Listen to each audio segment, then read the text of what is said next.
Wana boketu premier yeyo moyibia. Boketu yaka. Boketu zo kitsa liboso vanda. Boketu bakangi mwana yo. Bakangi mwana yo boketu.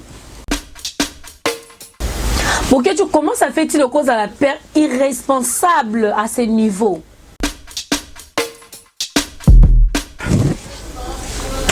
Coucou la team, j'espère que vous allez bien. Moi aussi je vais très bien par la grâce de Dieu. Vous êtes sur le cube de la RDC. Quand il est le à ma baie. Aujourd'hui vraiment je seulement 7 minutes. Bandeko.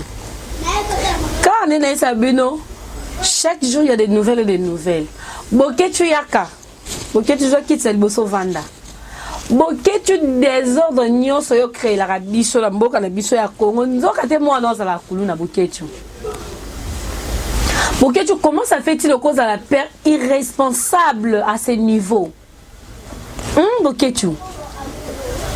Donc, yamba lobara, tel fils, tel père.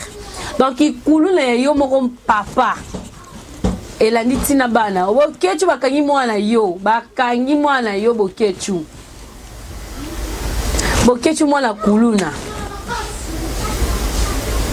Boketu don ndenge yo bezo za na poto bongo. Ba refula mwana na yo. Mwana ba refula na poto yo tika ka mona survivre awa. Et puis a uti poto aye habite. Na ke sala ki kuluna na ngalo na ko sala na poto kune ko kakite. Na yo sala onde anakini. Ya. Qui ne sait pas na kin boketu? Qui ne sait pas na kin? Au bout de l'eau là, aux arrêts supérieurs, il y a batunion son nom. Non, boketu, tu te trompes. C'est que le l'eau est bakangis comme moi na yo. Boketu bakangi moi na kuluna. Ya. Kin o ezamukie hein? Kin all ezamukie. Dans ce portail vraiment la boketu va kokala ba la boketu boketu et alors on a ce qu'on a comment au cause à la apparemment irresponsable yo pause na poto ba refula moi na yo o tika ka bongo na la vie moi na yo te moi na comme un grand coulonaire ba kota ba yolo kuna carton on sait asuni boketu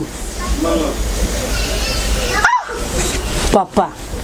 En tout cas, ce que nga basodo bakangi mwana yo batika ete. Batika ete boketu parce que vous avez semer de troubles.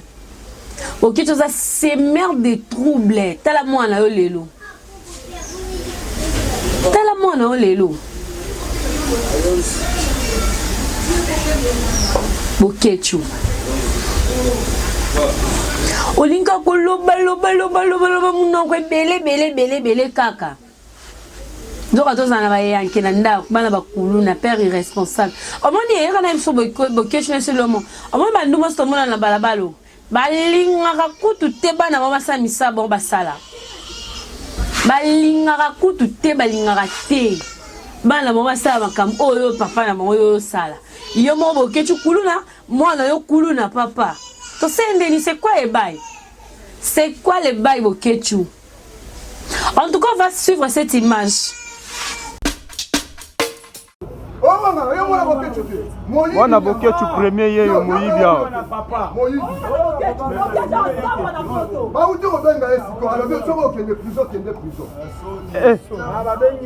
Wana boketu premier yeyo moyibi bakangia na commune. Bezo commune la babungu.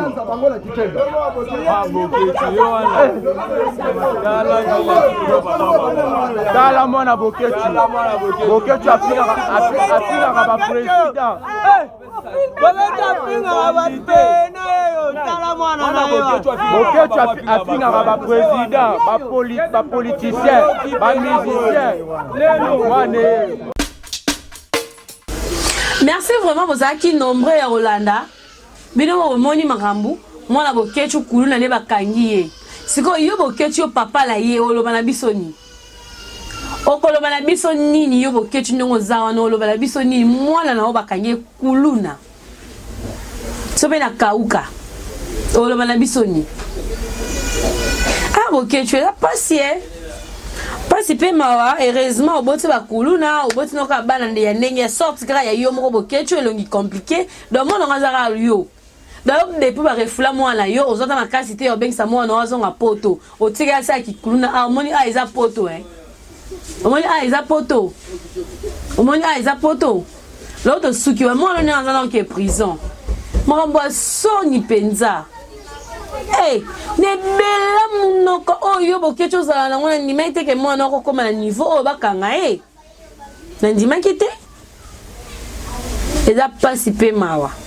En tout cas na tiki na ngabino en tout cas le vraiment na tiki bino bon partager image comme tie pa bokechu ayeba ke mwana na ndinga zana bakanye kuluna tokola ye moko tata na za kuluna na mwana bakanye pe kuluna. Hey, bokecho za mwana poto ya passe. Donc yo peut-être la kisi yo bokecho nous a kuna na poto vivant sima bato. Nous ala wana. C'est honteux hein. C'est la sonne. Merci beaucoup. Bon partager la vidéo oyo et bon tirer la commentaire on se retrouve prochainement. Merci beaucoup.